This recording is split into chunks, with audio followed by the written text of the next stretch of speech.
अभी तक हमने क्या देखा कि जनरल टर्म nth टर्म का फार्मूला क्या है और उसके बेस पर कुछ क्वेश्चंस किए हैं, है ना।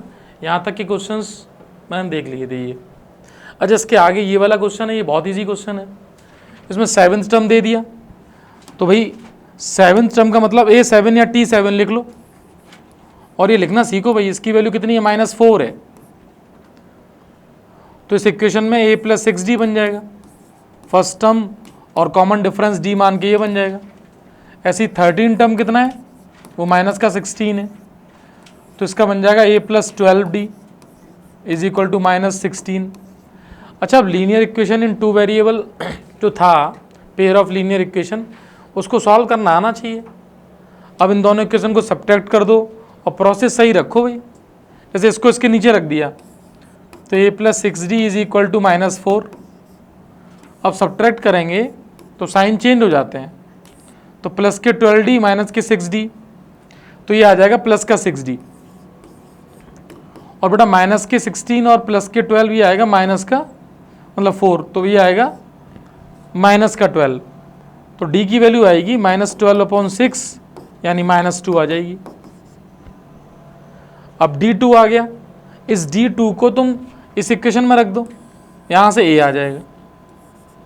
तो A + 6 × -2 = -4। तो A ये कितना हो जाएगा, 12 माइनस का = -4, ये उधर जाएगा तो 12 - 4 8 आ जाएगा। मीन्स फर्स्ट टर्म आ गया 8 और कॉमन डिफरेंस आ गया D, तो अगला टर्म क्या होगा, A + D।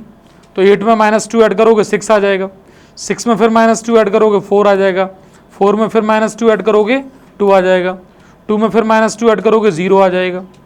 अब यहाँ से एक बात सीखना, देखो एक बात सीखना बहुत ज़रूरी है, ज्ञान मत निकलवाओ, इस पर ज्ञान ज़्यादा निकल जाएगा, ध्यान दो इधर, इसी पे ध्यान दिया करो। क्वेश्चंस हो गया है लेकिन इस क्वेश्चन की इंपॉर्टेंस भी समझो। ये सीरीज़ कैसी है, डिक्रीजिंग है, घट रही है ये सीरीज़, और घटते घटते एक बार 0 हो रही है। क्वेश्चन पूछा जाता है कि सपोज तुम्हें मैं क्वेश्चन यहाँ दे दूँ कि एक सीरीज़ ऐसी है 8, 6, 4 3 टर्म दे दूँ और मैं कहूँ कौन सा टर्म फर्स्ट नेगेटिव टर्म है। क्वेश्चन समझना, सीरीज का फर्स्ट टर्म 8 है, सेकंड टर्म 6 है और ये AP है, confirm. Which term is the first negative term of this series. मेरा क्वेश्चन सुनना, which term is the first negative term, तो बताओगे मुझे कौन सा टर्म फर्स्ट नेगेटिव टर्म होगा, है? Which term is the first negative term of this AP? 6, ये बोल रहे हैं 6 टर्म होगा, मीन्स पहला, दूसरा, तीसरा, चौथा, पांचवा, छठवां, बिल्कुल बात सही है। 6 टर्म होगा, वो फर्स्ट नेगेटिव टर्म होगा। हाँ, उस 6 टर्म की वैल्यू पूछी जाएगी तो कह देंगे -2 है। मतलब इस क्वेश्चन को भी हमें देखना हर तरीके से चाहिए भाई। क्वेश्चन तो इजी है लेकिन भाई 1-2 लोगों से नहीं हुआ तो फिर इजी क्या है, ऐसे बहुत सारे बच्चे होंगे जिनसे नहीं होता होगा। तो अब कैसे हम कैलकुलेशन सॉल्व कर रहे हैं वो ध्यान दो। अब देखो 10th टर्म, अब क्वेश्चन में क्या है, 2 इक्वेशन, देखो 2 ही अननोन है, उसकी 2 इक्वेशन बन जाएंगी। अब पहले क्या कह रहा है, 10th टर्म कितना है, 10th टर्म कितना है 52। अच्छा, 10th टर्म 52 बोलते ही मान लो A + 9D = 52, यानी तुमने एज्यूम क्या कर लिया, फर्स्ट टर्म A और कॉमन डिफरेंस D, पहली इक्वेशन बन गई। सेकंड क्या कह रहा है, 17th टर्म मतलब A17 इज 20 मोर, तो 20 प्लस कर देंगे। द 13th टर्म A13, तो एक इक्वेशन ये बनेगी। अब इसमें 17th टर्म जो है वो लिख दो, कितना आएगा, A + 16D = 20 प्लस ये कितना आएगा, A + 12D। इसको सिंप्लीफाई करना है। अब A से A कैंसिल हो गया, इधर 12 इधर आएगा तो माइनस का 12 हो जाएगा, = 20, तो ये बचेगा 4D = 20। D की वैल्यू कितनी आ गई, 5। D5 को हम यहाँ रख देंगे, तो A + 9 × 5 is equal to 52, 9 into 5 हो गया 45 इज इक्वल टू 52। तो ए की वैल्यू आएगी 52 माइनस 45। 52 माइनस 45 कितना आएगा 7। तो देखो फर्स्ट टर्म आ रहा है 7, सेकेंड टर्म आएगा 7 प्लस 5 यानी 12, फिर 17 and so on. Find the AP, तो ये एपी निकल के आ जाएगी। तो 2-3 टर्म लिख के समझा दो कि एपी यही है। समझ गए? तो 2 इक्वेशन बनानी थी, उसको सॉल्व करना था यार, इतना सा काम है। नेक्स्ट देखो, अब क्वेश्चन उसी कैटेगरी का है जो पिछला था। अब क्वेश्चन नोट कर लो, इक्वेशन देख लो और सॉल्व अब तुम्हें खुद ही करना है। ये 8th term of an AP is 31 and 15th term is 16 more than the 11th term. Same question है। पहली इक्वेशन बना लो, फिर दूसरी इक्वेशन फ्रेम कर लो। पहली क्या बनेगी बताओ भाई? a प्लस 7d, यानी यहां तुम्हें जो लिखना है वो क्या है, कौन सा टर्म है ये? 8th term. तो 8th टर्म की इंफॉर्मेशन है, लिख लेते हैं कि 8th टर्म की वैल्यू कितनी है 31। तो a plus 7d is equal to 31, पहली इक्वेशन। दूसरे में क्या कह रहा है, 15th term is means a 15, 16 more than the 11th term a 11। अब ये क्या बन जाएगा, a प्लस 14d और 16 plus a plus 10d। Again a से a कैंसिल और 10d इधर आएगा, 14d minus 10d is equal to 16। तो 4d is equal to 16। d की वैल्यू कितनी आ जाएगी, 4 आ जाएगी d की वैल्यू। तो d इज इक्वल टू 4 आ गया। d4 को यहां रख देंगे, तो a plus 7 into 4 is equal to 31, a plus 28 is equal to 31। a की वैल्यू बेटा कितनी आएगी, 31 माइनस 28 कितनी आ गई है 3। अब तुम AP पूछ रहे हैं तो 3, 7, 4 ऐड करते चले जाओ, 11 एंड सो ऑन, AP बन जाएगी। ठीक है, तो एक जैसे ही क्वेश्चंस हैं, इजी हैं। हाँ, सारे इजी नहीं रहेंगे, बस समझते हो चलना। अभी जो इजी हैं तो इजी हैं, फिर धीरे धीरे इसमें भी टफनेस आएगी, लेकिन इतनी नहीं आएगी। और वैसे ही मैथ्स में भी नहीं है, लेकिन तुम अब पढ़ते कहाँ हो, सीरियस पढ़ो। ये क्वेश्चन पूछ रहा है, चेक करो 51 जो है वो इस सीरीज का टर्म है या नहीं, ये चेक करना है। अच्छा, अब कोई किसी सीरीज का टर्म होता है तो उसको चेक किया जाता है, कैसे, उसकी थ्योरी समझते हैं यहाँ पर, फिर इस क्वेश्चन को लेंगे। वैसे मामला इजी है। अच्छा ये बताओ, जैसे मैं कहूँ कि कोई इस सीरीज का टर्म है, तो टर्म तो कौन सा होता है, पहला, दूसरा, तीसरा, पॉइंट में टर्म नहीं आता है। जैसे मैं तुमसे कहूँ, मान लो इसी एग्जाम्पल को इसी तरीके से देखते हैं कि लेट nth टर्म इज 51, यानी nth टर्म की वैल्यू कितनी है 51 है। अब मुझे ये बताओ n की वैल्यू क्या आएगी, इंटीजर आएगी। ये एक कॉन्सेप्ट है, यदि इंटीजर नहीं आएगी तो ये टर्म नहीं होगा, क्योंकि तुम ये तो नहीं कह सकते किसी सीरीज में ये 28.5 टर्म है। जैसे रैंक आती है तुम्हारी किसी एग्जाम में, तो first position, second, third, fourth ऐसी आती है ना, ऐसी टर्म्स की पोजीशन भी first, second, third, fourth, fifth ऐसी होती है। ऐसा तो नहीं कहो कि पॉइंट में पोजीशन आती है। मींस मैंने एज्यूम कर लिया कि nth टर्म 51 है, फर्स्ट टर्म कितना है 5, कॉमन डिफरेंस 3।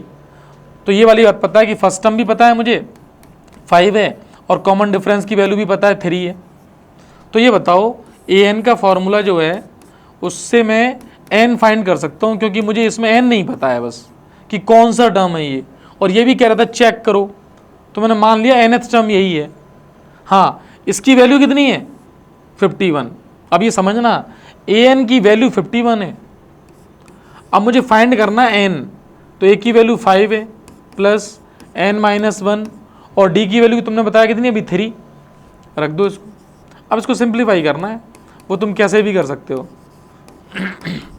ऐसे सिंप्लीफाई कर लिया तो 2 प्लस 3n, ये 51 हो गया।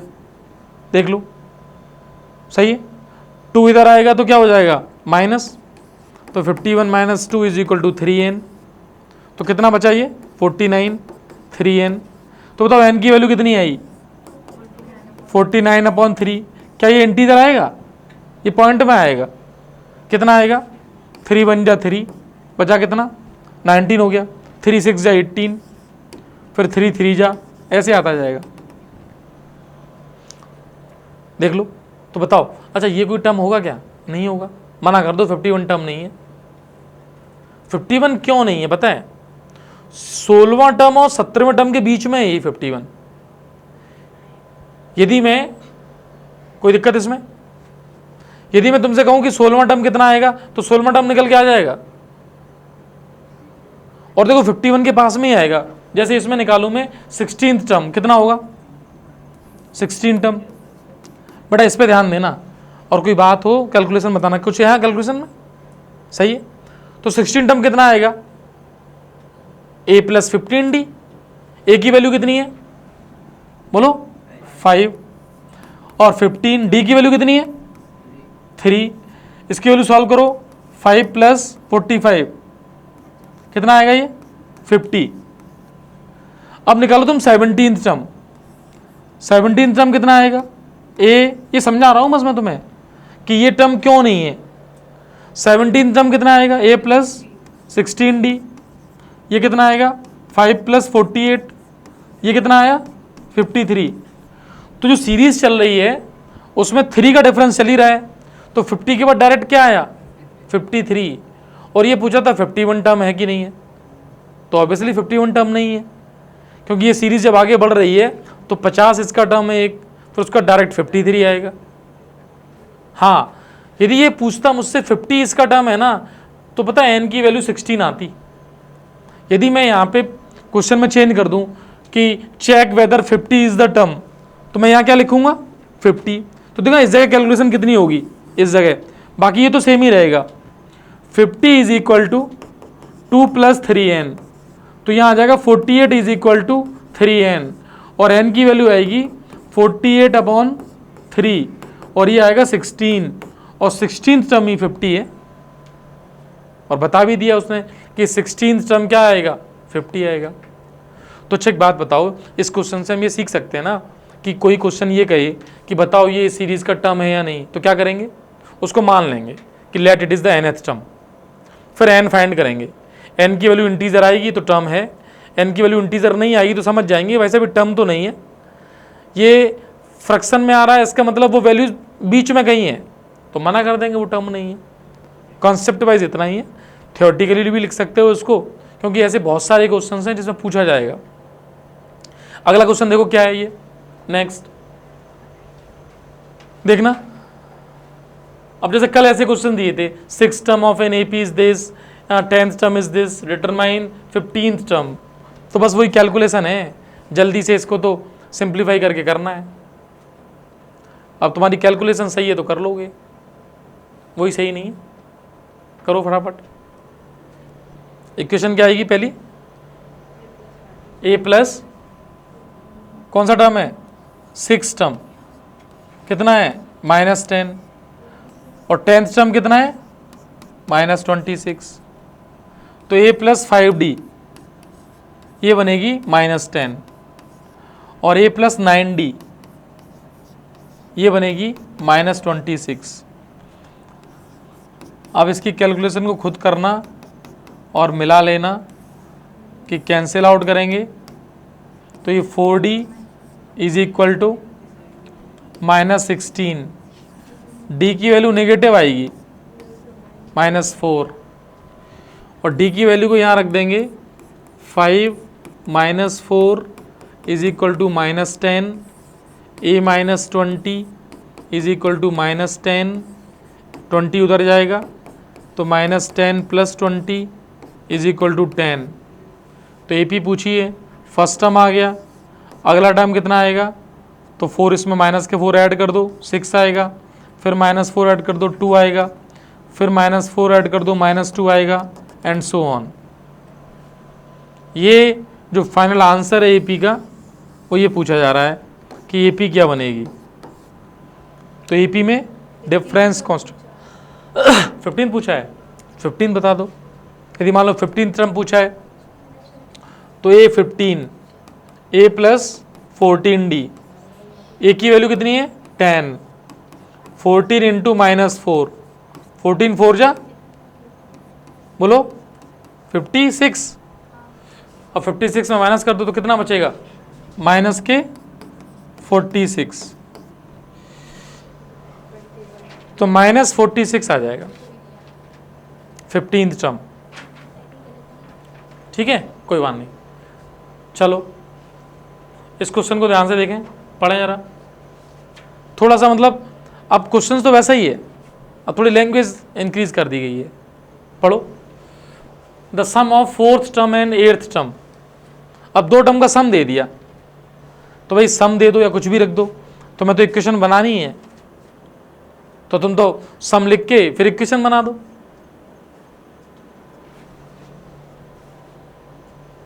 और फिर क्या कह रहा है, sum of 6th term and 10th term, find the AP.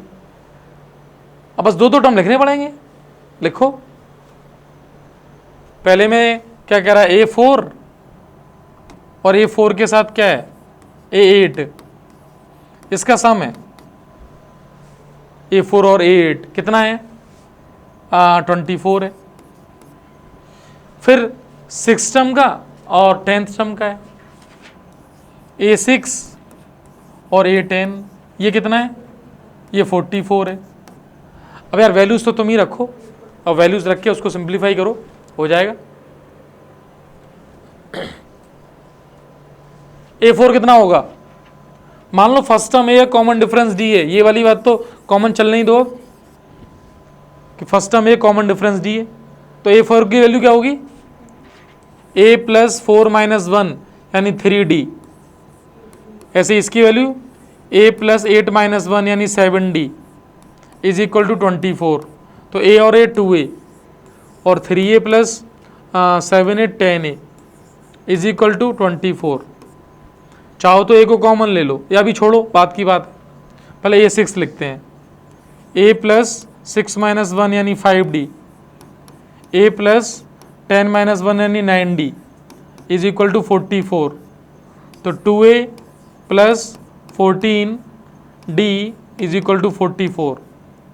मैंने कैंसिल क्यों नहीं किया, कि 2A यहाँ पे भी आएगा 2A यहाँ पे भी आएगा, तो बस इसको इसके नीचे लिख के सब्ट्रैक्ट कर देंगे। तो 10D इज इक्वल टू 24। जैसे ही सब्ट्रैक्ट किया माइनस माइनस माइनस कैंसिल, तो 4D इज इक्वल टू कितना 20। D की वैल्यू 5 आ जाएगी, D की वैल्यू 5 को यहाँ रख देंगे। 2A 10 इंटू 5 सही है इज इक्वल टू 24।